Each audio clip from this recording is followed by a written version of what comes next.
Change is the law of life, and those who look only to the past or the present are certain to miss the future.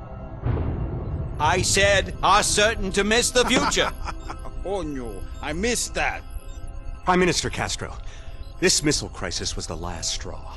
We almost blew ourselves up. Now, we invited you here today... In good faith. In good faith. To sort this thing out. And why is he here? He lost.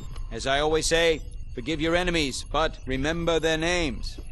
Now, gentlemen, as I like to think, in the long history of the world, that there are only a few generations. Sounds like someone breaking in. Just a storm, Dick.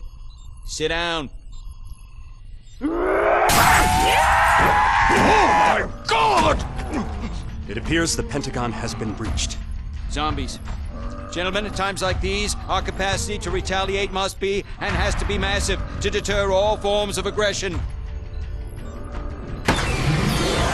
Gentlemen, lock and load. Viva la revolución! Any last words, Mr. President? Yes, Jack. Any superlative words of inspiration for our humble troops? Do not pray for easy lives, my friends. Pray to be stronger men.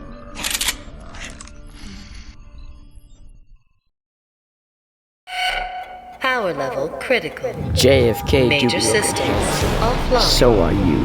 There's power This is nearby. Black There has to here be. on Cracker Factor, and today we're doing the 5 Black Ops 1 retrospective.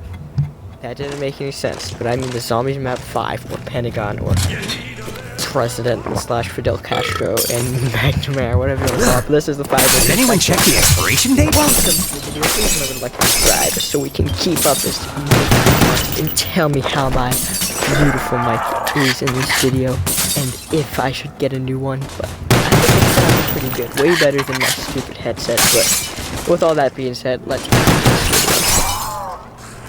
As you saw in the beginning of this video, 5 is the first zombies map besides Nocturne Totem that has a cutscene. And the first actual one, the one in Nocturne Totem was kind of just like an introduction to zombies. This one is like a full flushed-out cutscene with President John F. Kennedy, Nixon, McNamara, and Fidel Castro. This weapon suits my disposition. This crisis and zombies breaking into the gun, killing people. This is the first one that was set. First zombies map that was set in a real life place, the Pentagon, and it reused all of the assets from Black Ops 1's campaign, which was in this map was unlocked by the Nocturne Totem.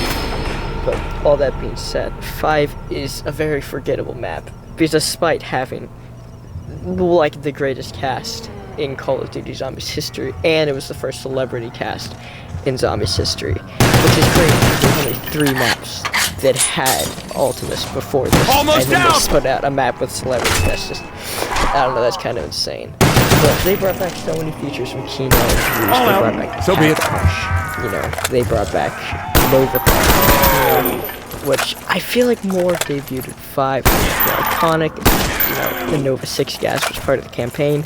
It would just make so much more sense if to say that it came from 5.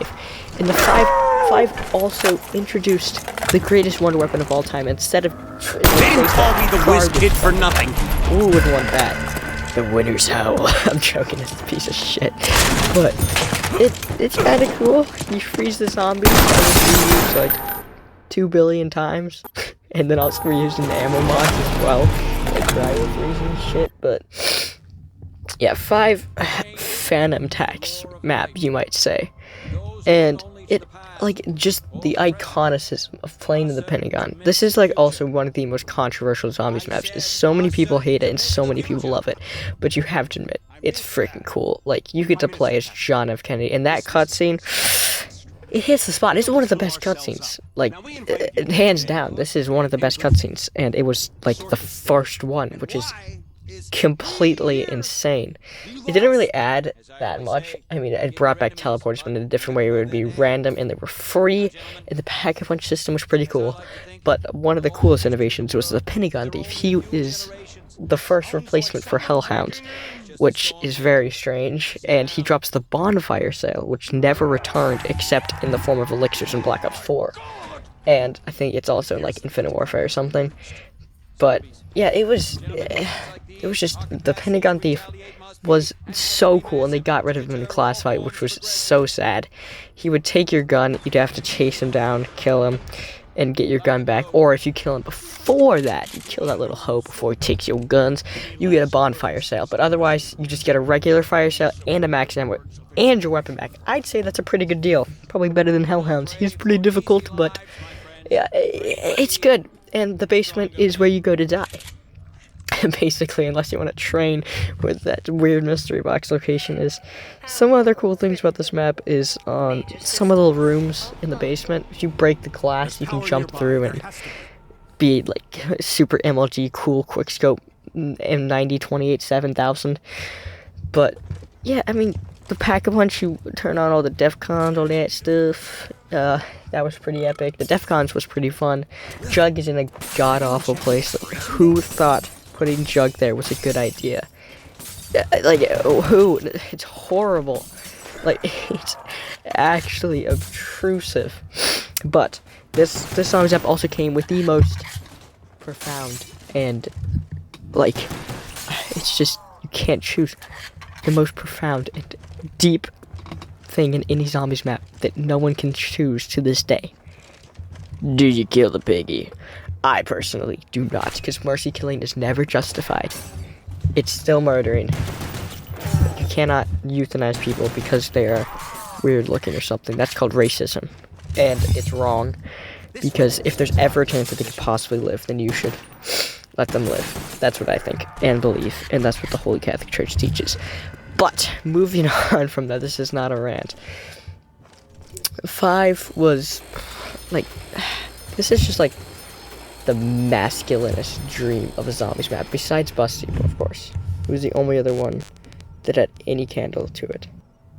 And Nova Crawlers, go f yourself. But anyways, this fun fact about this map: this has a higher max, like high round, than Kino by I think 1 round, which is absolutely insane. Speaking of the high round strategy for this map is to use traps. That is just ridiculous. And it had the first kind of buildable. It was one. It wasn't really a buildable. You just pick up a piece and put it on to something. That's I don't count it as a buildable. You need to get at least more than one piece for it to be a buildable, in my opinion. But the high run strategy, you use the crossbow and you shoot it and you run through the traps and kill zombies. Which Kino also has traps. I think that the spawns on 5 are just faster. It's one of the highest and hardest round of hundreds, but the max round is actually insanely high for how difficult this map is.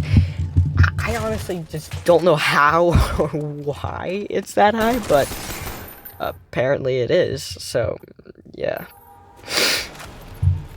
5, this is just a hop map that when you're bored of Kino, you hop on and play. That's what this boils down to in the very end. There are some 5 Guys, obviously. No reference, no sponsorship by 5 Guys. But I feel like you play Kino almost all the time. You keep playing and playing and playing it, and then eventually you get bored. But when you do get bored, 5 is always there for you. He's your homie. He's your number 1 G. 5 is always there for you. And it has the coolest cast of characters of all time. And one of the coolest cutscenes. So lock and load, gentlemen.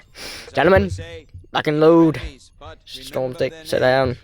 And I'll see you next time, baby. This was Black Folk on Quacka Factor. This is the 5 retrospective. We'll see you next time on Ascension. I'ma try it out.